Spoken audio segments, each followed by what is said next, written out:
एक समय की बात है। मैं मुंबई में अपनी मम्मी के साथ में रहता था। मेरी माँ बहुत स्ट्रिक्ट थी, स्पेशली पढ़ाई के मामले में। मेरी माँ मुझे हमेशा पढ़ाई के लिए बहुत डांटती रहती, पर मैं उनकी बात को कभी सीरियसली नहीं लेता, जिस वजह से मुझे हमेशा कम मार्क्स मिलते थे। एक बार मैं 9th में मेरे टर्म एग्ज़ाम में फ़ेल हो गया था।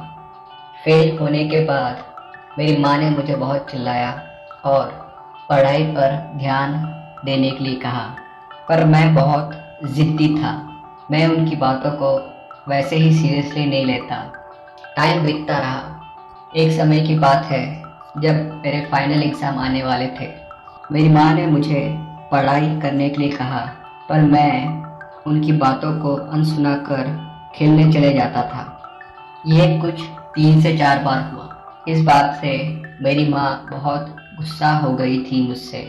तो उन्होंने एक दिन मुझे घर पर ही बंद कर रखा और खुद कहीं बाहर चली गई। कुछ आधे घंटे के बाद जब वे लौटी तो उनके साथ एक नाई भी आया था। उस समय मुझे कुछ पता नहीं था कि क्या हो रहा है। घर में आने के बाद उन्होंने दरवाज़ा बंद कर दिया। मैं उस वक्त सोफे पर ही बैठा था। तब उन्होंने मुझसे सोफे से उठ के ज़मीन पर बैठने को कहा, पर मैंने उनकी बात नहीं मानी।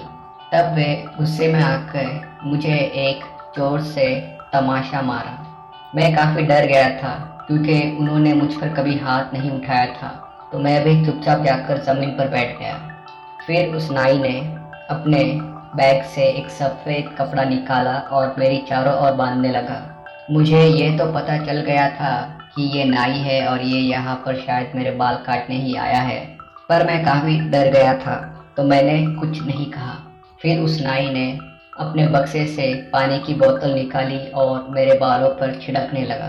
पानी छिड़कने के बाद उसने मेरे सर की अच्छी मालिश की और मेरे सर को पूरा गीला कर दिया। फिर उस नाई ने अपने डब्बे से उस्तरा निकाला और उसमें नई ब्लेड लगाने लगा।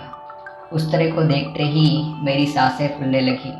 मैं समझ चुका था कि आज मेरा मुंडन होने वाला है, पर अपनी माँ को इतने गुस्से में देखकर मैं कुछ नहीं कर पाया।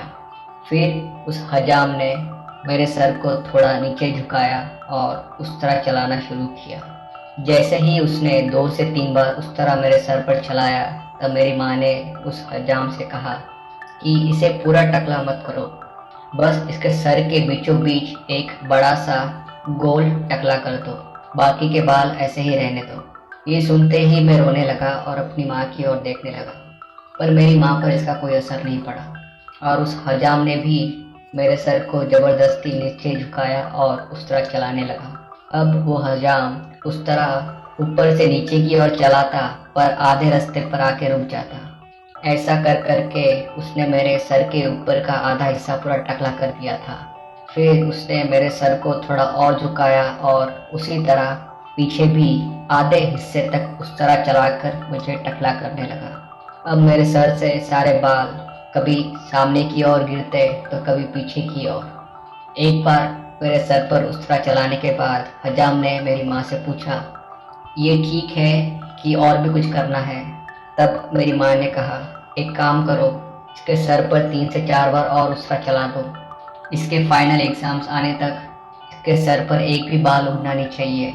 उस हजाम ने भी बिना कुछ सवाल पूछे उस तरह फिर से मेरे टकले पर कभी दाएं से बाएं की ओर चला था, तो कभी बाएं से दाएं की ओर।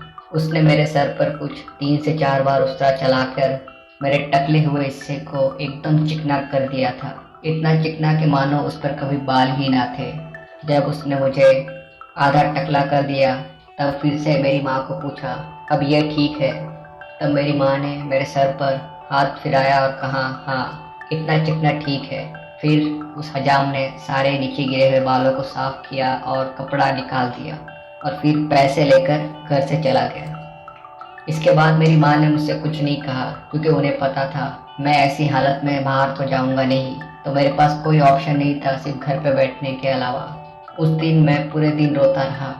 दूसरे दिन मुझे बुरा तो लग रहा था पर मैं कुछ ज़्यादा किया नहीं और घर पे बैठे बैठे ऐसे ही बोर हो रहा था, तो मैंने पढ़ाई शुरू कर ली और देखते ही देखते मेरे एग्ज़ाम भी आ गए। तब मैंने मेरी माँ से कहा, एग्ज़ाम देने के लिए तो मुझे जाना ही होगा और मैं इस तरह बाहर नहीं जा सकता। तब मेरी माँ ने कहा, हाँ पर तुम चिंता मत करो, इसका भी इलाज है अपने पास। यह कहकर वो फिर से किचन में चली गई। अब दूसरे दिन मेरा एग्ज़ाम था और अभी भी मेरा सर का ऊपर का हिस्सा अभी टकला था। तो उस दिन शाम को मेरी माँ बाजार गई और फिर से उसी हजाम को साथ लेकर आई। मैं उस हजाम को देखकर समझ गया था कि फिर से मेरा मुंडन होने वाला है। तब मेरी माँ ने उस हजाम से कहा, एक काम करो, इस बार इसे पूरा टकला कर दो, इस बार कोई बाल नहीं बचने चाहिए। हजाम भी बात मान चुका था। करेक्शन, हजाम ने ये बात सुनी और मेरी ओर आ गया। फिर उस हजाम ने पहले की तरह मेरे बालों को गीला किया और कपड़ा बांध दिया था। फिर उसने उस तरह से मुझे टकला करना शुरू किया। इस बार हजाम सामने से पीछे की ओर उस तरह चला रहा था, पर इस बार वह आधे रास्ते पर नहीं रुका।